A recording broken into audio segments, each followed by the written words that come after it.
Milo, a beautiful tabby cat, was only 3 years old, full of life and charm. With his soft gray fur, striking green eyes, and playful personality, he seemed like the perfect companion. Yet, despite his appeal, Milo had been adopted 7 times, and each time, he was returned to the shelter within weeks, often with vague or contradictory explanations. What was wrong with Milo? Why did every family reject this sweet little cat? When a young staff member at the shelter decided to take him home for the night, she uncovered a shocking discovery that explained everything. Milo was a small, affectionate cat who loved attention. He would purr loudly whenever someone petted him, chase after toys with boundless energy, and cuddle up to anyone who showed him kindness. His friendly nature made him a favorite at the shelter, and families couldn't resist adopting him. But every time Milo went to a new home, he was brought back in less than a month. The staff at the shelter were baffled. The explanations from the families didn't add up. One family claimed he didn't fit in, while another said they changed their minds. Some said Milo was too quiet, while others complained he was too clingy. One family even said he wasn't affectionate enough, a claim the staff found hard to believe, given how loving Milo always seemed at the shelter. Nothing made sense. There was no clear reason why Milo kept being returned. He appeared to be the perfect cat, but something was clearly making families unable to keep him. Determined to solve the mystery, a young volunteer at the shelter named Emily decided to take Milo home for a night to observe his behavior in a home environment. Emily had always adored Milo. She loved the cat's playful energy, his curious meows, and the way he batted toys with his tiny paws. To Emily, Milo was the funniest and most adorable cat at the shelter. It seemed like a perfect match. With a mix of excitement and nervousness, Emily gently placed an eager Milo into a carrier and drove him home. As she carried Milo to her apartment, Emily couldn't help but smile at the cat's curious whiskers peeking out of the carrier. But deep down, she felt a flicker of worry. What if the families were right? Was there something truly wrong with Milo? Would Emily discover the same issues that had driven everyone else away? When they arrived at Emily's apartment, she carefully opened the carrier and let Milo explore at his own pace. Not wanting to overwhelm the little cat, Emily left the room to tend to her other pet, a gentle rabbit named Clover, while Milo adjusted to his new surroundings. After about 20 minutes, Milo cautiously emerged from the carrier, his green eyes wide with curiosity. Despite his playful nature, he was clearly a bit hesitant in this unfamiliar space. He sniffed around the living room, his tail flicking as he explored the new scents. Eventually, Milo seemed to settle in, chasing after a stray feather on the floor and meowing happily as he pounced. This was the Milo that Emily knew, full of life and joy. But everything changed when Emily returned to the room with Clover in her arms. The moment Milo caught sight of the rabbit, his demeanor shifted dramatically. His ears flattened, his fur puffed up, and he let out a low, menacing hiss. Before Emily could react, Milo charged toward Clover, his claws extended and his eyes narrowed with aggression.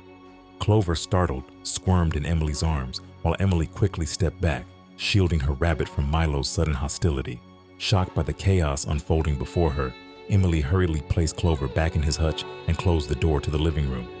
As if by magic, Milo instantly transformed back into the sweet, playful cat Emily knew from the shelter. He meowed softly, rubbed against Emily's legs, and batted at a toy as if nothing had happened. It was bewildering. That's when it all clicked for Emily. The pieces started falling into place. Milo's previous owners had given inconsistent reasons for returning him, but perhaps they were hiding the truth about his aggressive behavior toward other pets. Emily made a mental note to investigate further the next morning. For now, she made Milo comfortable with a cozy blanket, some food, and a bowl of water, ensuring the door to Clover's room was securely closed. She didn't want any more surprises overnight. The next morning arrived without incident, and Emily headed back to the shelter with Milo. The first thing she did was pull up Milo's file and track down his previous owners. Determined to uncover the truth, she called each family to ask about their experiences. A pattern quickly emerged. Every single home Milo had been adopted into had other pets, dogs, cats, or even smaller animals like rabbits. In each case, Milo displayed aggressive behavior toward the other pets, hissing, swiping, and even chasing them. The families, not wanting to get Milo in trouble or risk him being labeled as dangerous, had kept the real reason quiet, hoping he'd find a home better suited to his needs. Finally, it all made sense. Milo wasn't the problem. He simply couldn't handle living with other pets. Now that the mystery was solved, Emily saw a path forward. Milo wasn't a bad cat. He just needed the right environment and some training to manage his instincts. Emily decided to work with Milo to help him become less hostile toward other animals, hoping to teach him how to coexist peacefully. If successful, Milo might finally find a forever home. perhaps even one with other pets. But the big question remained, would the training work? Some cats' instincts are too strong to change, no matter how much effort you put in. Emily hoped with all her heart that Milo wasn't one of those cats. She started slowly, introducing Milo to Clover through a glass door so they could see each other without direct contact.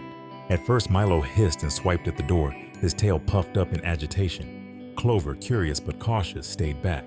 For days, the tension persisted, and Emily worried that Milo might never change. But over time, Milo began to grow accustomed to Clover's presence. One evening, Emily noticed Milo sitting near the glass door, simply watching Clover without hissing, a small but promising sign. Encouraged, Emily decided to take the next step by letting Clover into the room while keeping a close eye on Milo. At first, Milo seemed wary, his ears twitching as Clover hopped closer, but instead of attacking, Milo sniffed the air, his tail slowly relaxing. Emily's heart swelled with hope. Had Milo finally accepted Clover? The moment of truth came when Milo cautiously approached Clover, sniffed him, and then, miraculously, began to purr. Clover, unfazed, nibbled on a piece of carrot while Milo curled up nearby, watching him with curiosity instead of hostility. It was a small miracle unfolding before Emily's eyes. Over the next few days, Milo and Clover began to share the space peacefully, even napping near each other. Emily then introduced Milo to a friend's calm dog, using the same gradual approach. To her delight, Milo showed no aggression, playfully batting at the dog's tail as they chased a toy together. Emily couldn't believe it. Milo had transformed into a more sociable cat. When the time came to return Milo to the shelter for adoption, Emily found herself hesitating. Over the weeks of training, she had grown deeply attached to the little tabby.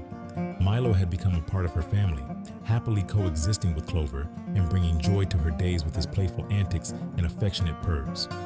Emily realized she couldn't say goodbye. She made the big decision to adopt Milo herself, giving him the forever home he deserved. Milo now had a family where he could thrive, surrounded by love and new friends. What started as a mystery turned into a journey of love, patience, and understanding.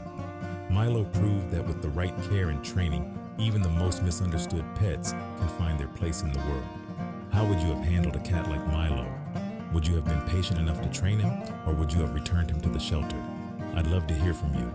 Share your thoughts and experiences in the comments below. Thanks for watching, and we'll see you in the next video.